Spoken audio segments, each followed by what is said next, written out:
ओम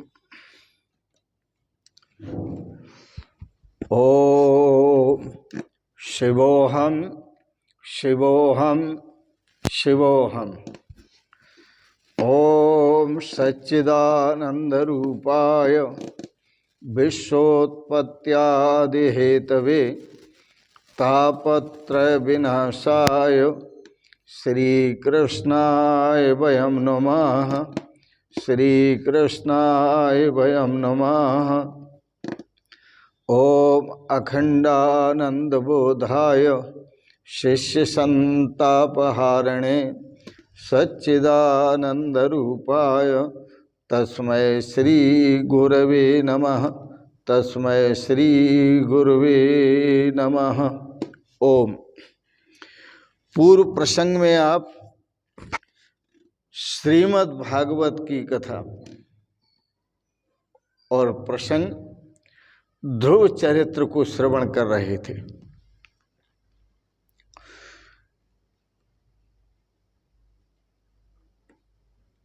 ध्रुव चरित्र की समाप्ति के समय सारांश बताया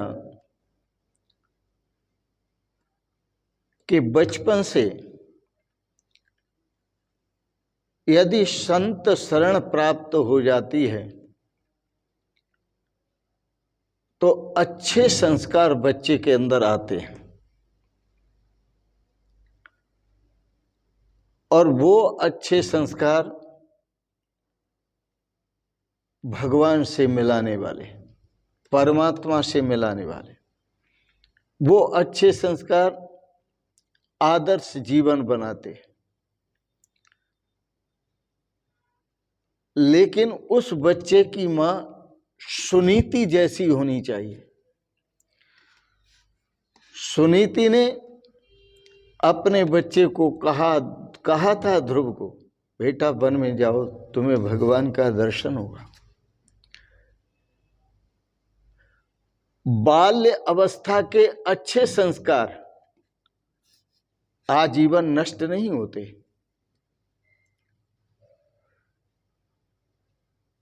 सुनीति की भांति तुम भी अपने बालकों को बचपन से ही धार्मिक संस्कारों के द्वारा उनके जीवन का सिंचन करो। धार्मिक संस्कारों से उसके जीवन को रंगो। धार्मिक संस्कारों से उसके जीवन को ओतप्रोत करो। यह शिक्षा हमें ध्रुव चरित्र से प्राप्त होती है। ध्रुव चरित्र की समाप्ति करते हुए मैत्रेय जी ने विदुर जी को कहा और मैत्रेय जी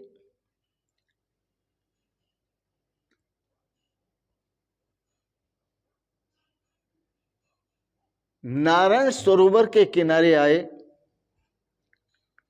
वहां मैत्रेय जी से मिलन हुआ नारद जी का। नारद जी वहां तप कर रहे थे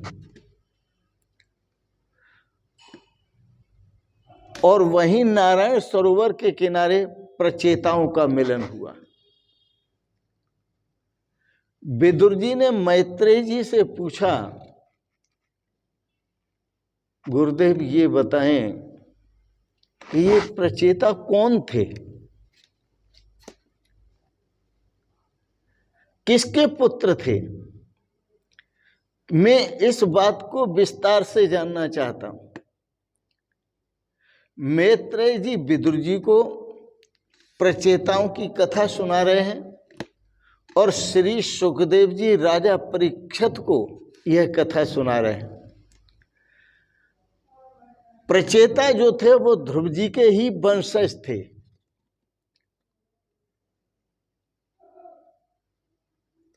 और ध्रुव जी के वंश में एक राजा हुआ जिसका नाम था अंग। अंग के यहां उसका जो पुत्र हुआ उसका नाम था बैन। जो अंग राजा था वो सदाचारी था। और जो बैन राजा था वो दुराचारी था।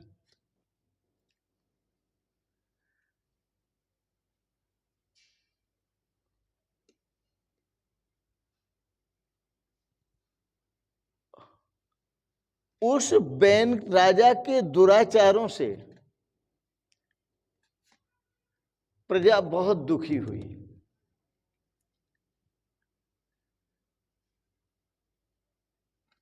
और वह क्योंकि उसके शासन काल में दुराचार बहुत बढ़ गया, सदाचार का तो नाम ही नहीं था। तो बैन राजा के शासन काल में जब अधर्म बढ़ गया तो ब्राह्मणों ने उस बैन को शाप दिया और शाप देकर के उसका नाश कर दिया। जब उसका नाश कर दिया, फिर उसके नीचे के भाग का, बैन राजा का जो शरीर है,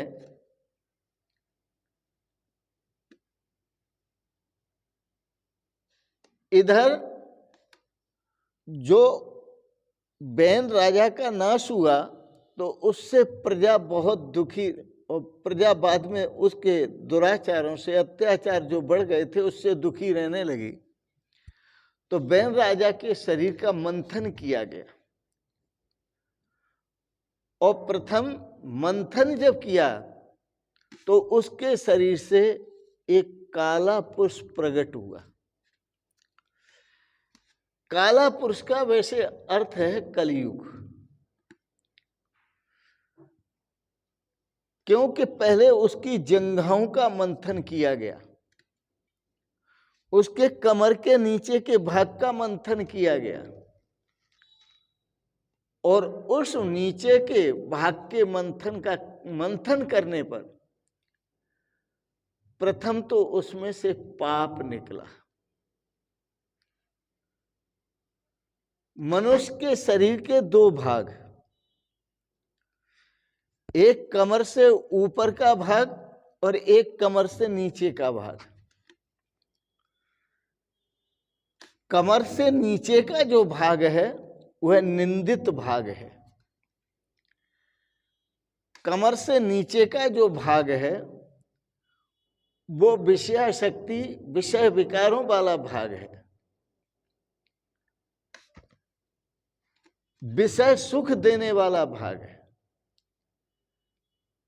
तो पहले नीचे का मंथन किया गया, और जब उसके नीचे का मंथन किया तो उसमें से काला पुरुष निकला, अर्थात पाप। फिर ऊपर का मंथन किया गया तो ऊपर बाहुओं का मंथन किया गया, भुजाओं का मंथन, और विद्वान ब्राह्मणों ने वेद मंत्रों के उच्चारण के साथ किया। उससे पृथु महाराज प्रकट हुए, और जब उससे पृथु महाराज प्रकट हुए तो पृथु महाराज जो थे बहुत धर्मात्मा पुरुष थे। श्रीधर स्वामी ने श्रीमद् भागवत की टीका करते हुए कहा है कि बाहुओं का मंथन करने से अर्चन भक्ति होती है, क्योंकि भगवान की पूजा पाठ जो होती है वो हाथों से ही होती है।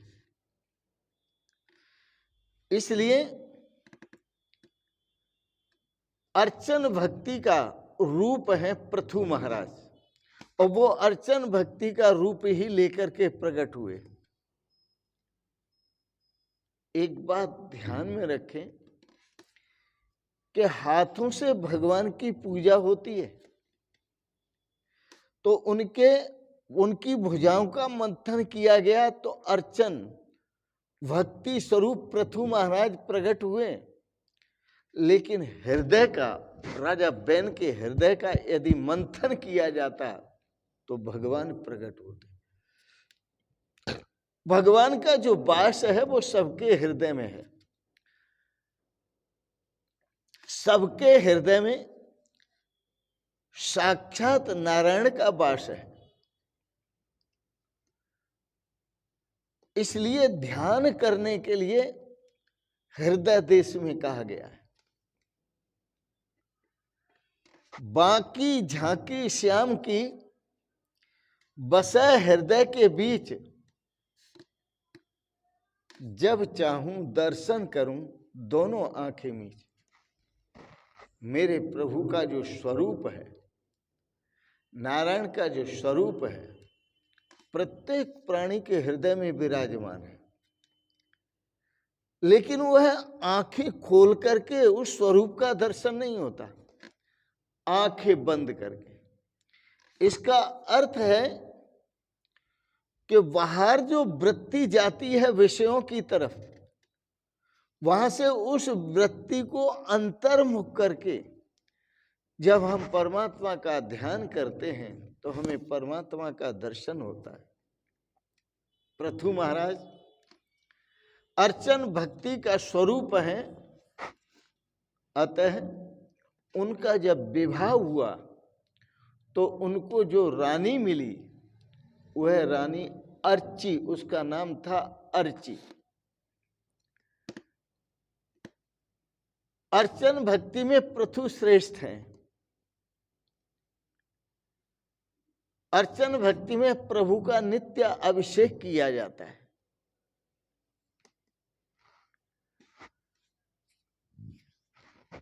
पृथु महाराज के राज्य में प्रजा सुखी रहने लगी। जब प्रजा को सुखी देखा पृथु महाराज ने तो अश्वमेध यज्ञ किया।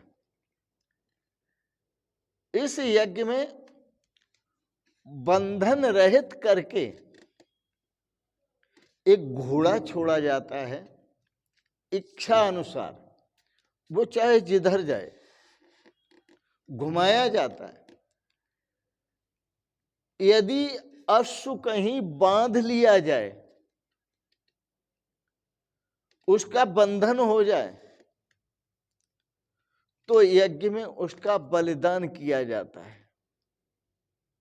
बात को समझें। पृथु महाराज ने जो अश्वमेध यज्ञ किया उसमें घोड़ा छोड़ा। घोड़ा यदि कहीं बांध लिया जाता है, बंधन में आ जाता है, तो उसका बलिदान दिया जाता है। लेकिन यदि घोड़ा वह बंधन में नहीं आता तो उसका एक परम पवित्र स्वरूप होता है। श्रीमद् भागवत की आप कथा का श्रवण करते हैं, यहां पर उस घोड़े की बात नहीं कर रहे हैं, यह मन रूपी घोड़े की बात कर रहे हैं। पृथु यह पृथ्वी से, पृथ्वी तत्व प्रधान शरीर है और यह जीवन ही राजा है। यह मन रूपी घोड़ा छोड़ा गया है और यह मन रूपी घोड़ा जो सारे विश्व में घूम करके आएगा, यदि यह कहीं वासना के बंधन में आ गया, मन रूपी घोड़ा, तो इसकी बलि दी जाएगी। यदि वासना के बंधन से मुक्त रहता है तो वह भगवान के स्वरूप में मिल जाता है। तो यज्ञ का जो घोड़ा छोड़ा गया, मन रूपी घोड़ा, अश्व का स्वरूप ही है वासना स्वरूप, मन का स्वरूप है वासना स्वरूप। और इस वासना का जो संबंध होता है भोगों से होता है। बद्धो ही वासना बद्ध मोक्ष स्यात् वासनाक्षय। यदि कहीं भोगों में बंध जाता है ये मन, तो बंधन में आ जाता है। और इस बंधन से मुक्त करने के लिए मन की बलि देनी पड़ती है, अष्ट रूपी मन की बलि देनी पड़ती है। वासना क्षय, बद्धो ही वासनाबद्ध मोक्ष स्यात् वासना क्षय। वासनाओं में मन का बंध जाना ही बंधन है और वासनाओं का नाश कर देना ही मोक्ष है। इसलिए मन को किसी के बंधन में, जो विचरण करने वाला दुनिया में मन है, इसको किसी के बंधन में नहीं फंसना है। और यदि मन हमारा किसी के बंधन में नहीं फंसता तो हर तरफ घूमने के बाद वो है आत्म स्वरूप में लीन होता है, ब्रह्म स्वरूप में लीन होता है, परमात्मा स्वरूप में लीन होता है। यदि वासना के किसी भी बंधन में फंस जाए, मन रूपी घोड़ा यदि वासना के किसी भी रूप में बंधन में फंस जाए, वासना के बंधन में, तो विवेक से युद्ध करके उसे शुद्ध करना चाहिए, उसे मुक्त करना चाहिए। श्रीमद् भागवत जो है वो दृष्टांतों का सागर है। सिद्धांत तो हमने समझना है और यह सिद्धांत समझाने वाले और समझने वाले वो बहुत विवेकी पुरुष होंगे, तत्वज्ञानी पुरुष होंगे, जिन पर भगवान की बहुत बड़ी कृपा होगी। तो राजा पृथु के उस अश्वमेध यज्ञ को इंद्र ने बाधा डाली, इंद्र ने पकड़ लिया। अब यहां समझिए, इंद्र किसे कहते हैं? इंद्रियों को। यह मन इंद्रियों के वश में हो गया, क्योंकि जितने भी भोग भोगे जाते हैं वो इंद्रियों के माध्यम से भोगे जाते हैं और उनका मन जो है वो स्वाद लेता है भोगों का। तो वह जो बाधा डाली, वह बाधा डाली इंद्र ने, इंद्रियों ने, और वह इंद्र उस मन को खींचकर अपने साथ ले गए। वहां उस यज्ञ में अत्रि ऋषि बैठे हुए थे। अत्रि ऋषि, त्रि का मतलब होता है 3 गुण, अत्रि का मतलब होता है गुणातीत। जो एक महान ऋषि थे, गुणातीत ऋषि थे, वह अत्रि ऋषि महाराज बैठे हुए थे। पृथु का पुत्र तब तक घोड़ा जो है वापस ले आया। जब वह घोड़े को वापस लेके आया, उस समय भगवान वहां प्रकट हुए। पृथु का पुत्र विवेक, जब विवेक से, वैराग्य से घोड़े को वहां से, मन रूपी घोड़े को लेके आया, तो वहां भगवान प्रकट हुए। भगवान तभी प्रकट होते हैं जब यह मन वासना रहित होता है। मैंने आपको शास्त्र की भाषा में कहा था, बद्धो ही वासनाबद्ध है, मोक्ष स्यात् वासना से। वासना प्रक्षयो मोक्ष,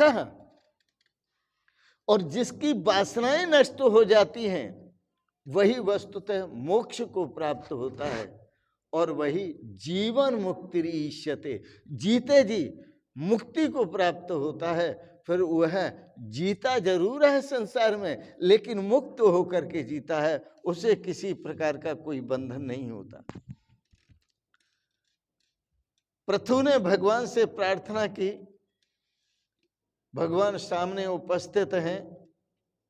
महाराज, भगवान ने कहा पृथु से,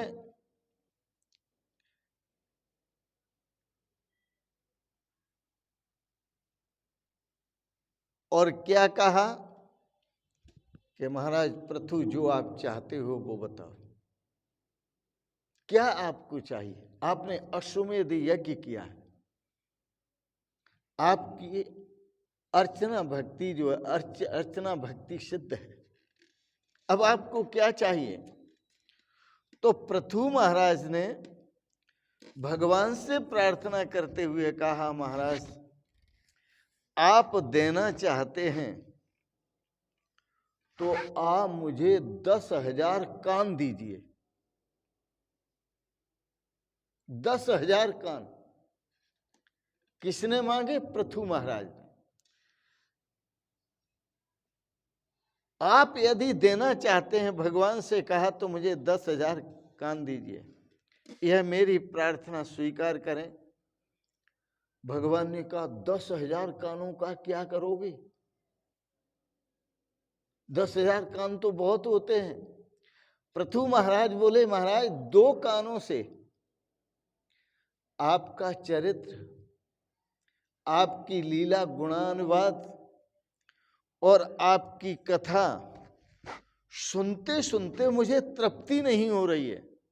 मैं 2 कानों से आपकी कथा का श्रवण, नारायण जी को कहा, भगवान नारायण को कहा पृथु जी ने, मैं आपकी कथा को 2 कानों से सुनते सुनते तृप्त नहीं हो रहा हूं, इसलिए मैं अब 10,000 कानों से आपकी कथा श्रवण करना चाहता हूं। तो आप मुझे कृपा करके 10,000 कान प्रदान करने की कृपा करें, जिससे मैं आपकी लीला कथा का श्रवण कर सकूं, गुणात्मक कथा का श्रवण कर सकूं, तत्व आत्मक कथा का श्रवण कर सकूं। यही मेरी आपसे प्रार्थना है और यही मुझे चाहिए।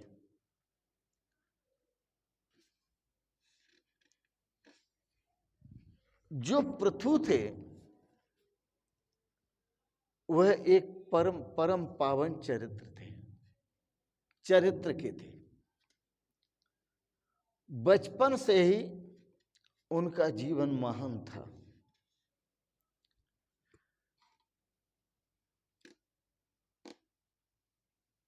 पृथु महाराज ने धर्मानुसार प्रजा का पालन किया। पहले जितने भी राजा होते थे वो धर्मात्मा होते थे। अब तो ये प्रजा पर निर्भर करता है, प्रजा जिसको वोट दे दे वो राजा बन जाता है, चाहे उसका चरित्र कैसा ही हो। परंतु पहले के जो राजा होते थे वो बहुत चरित्रवान होते थे। भटकते हुए इस मन को विषयों की तरफ भटकते हुए अपने शासन में रखते थे। पहले अपनी इंद्रियों पर शासन करते थे, अपने मन पर शासन करते थे, अपनी वृत्तियों पर शासन करते थे। और ऐसे जो राजा होते थे उनके कारण ही प्रजा का जो पालन होता था वो सुंदर रूप से पालन होता था। तो पृथु महाराज धर्मानुसार प्रजा का पालन करने लगे और उन्होंने धर्मानुसार ही प्रजा का पालन किया। पृथ्वी में समाहित कई प्रकार के रसों का दोहन किया पृथु महाराज ने, कई प्रकार के रसों का दोहन किया और विधि पूर्वक दोहन किया और युक्ति पूर्वक दोहन किया। उन्होंने अपनी प्रजा को बार बार धर्म का उपदेश दिया और बार बार धार्मिक दीक्षा दी। वे चाहते थे कि उनकी प्रजा धर्मपरायण हो, धर्म की मर्यादा में रहकर अपने सारे कार्यों को संपन्न करे। इसलिए महाराजा पृथु ने धर्म का उपदेश दिया, क्योंकि स्वयं धर्म का आचरण किया तो धर्म ने उनकी रक्षा की। शास्त्र कहता है धर्मो रक्षति रक्षता। यदि आप धर्म की रक्षा करेंगे तो धर्म आपकी रक्षा करेगा। और धर्म एव हतो हन्ति, यदि आप धर्म की रक्षा नहीं करेंगे, आप धर्म को नष्ट कर देंगे तो धर्म आपको नष्ट कर देगा। धर्म एव हतो हन्ति धर्मो रक्षति रक्षता। यदि आप धर्म को नष्ट कर देंगे तो धर्म आपको नष्ट कर देगा, और यदि आप धर्म की रक्षा करेंगे तो धर्म आपकी रक्षा करेगा। इसलिए सततम, चाहे आपको 1000 उपाय करने पड़े, लेकिन धर्म आचरण करो, धर्म की रक्षा करो, धर्म से प्रजा का पालन करो, धर्म से परस्पर मिलो, सदा धर्म को साथ रखो, क्योंकि धर्म में मर्यादाओं का पालन है। और भगवान श्री राम मर्यादा पुरुषोत्तम कहे जाते हैं, वो मर्यादाओं के खजाने हैं। इसलिए हम भगवान श्री राम की आराधना करते हैं, उनसे हमारे जीवन का सुंदर चरित्र निर्माण होता है, हमारा जीवन सदाचारमय बनता है। तो मर्यादा का पालन हमें धर्म ही सिखाता है, और अमर्यादित अवस्था में जीना यह अधर्म सिखाता है। तो आप धर्म का पालन करें। पृथु के प्रसंग से यही हमें उपदेश प्राप्त होता है कि धर्म का प्रत्येक व्यक्ति धर्म का पालन करे तो धर्मो रक्षते रक्षता। वो धर्म का पोषण करेगा तो धर्म उसका पोषण करेगा, वह धर्म की रक्षा करेगा तो धर्म उसकी रक्षा करेगा। इन शब्दों के साथ ही आज के प्रसंगत वाणी को विराम देते हैं। आपने बड़े प्रेम और श्रद्धा से श्रीमद् भागवत के प्रसंग को श्रवण किया, इसके लिए बहुत बहुत अनुग्रहित हैं। और अंत में कोटि से मंगलमयी शुभकामनाएं करते हुए आप सपरिवार सदा स्वस्थ और सुखी रहें। आपको बहुत बहुत आशीर्वाद, बहुत बहुत प्रणाम। शिवोहम शिवोहम शिवोहम।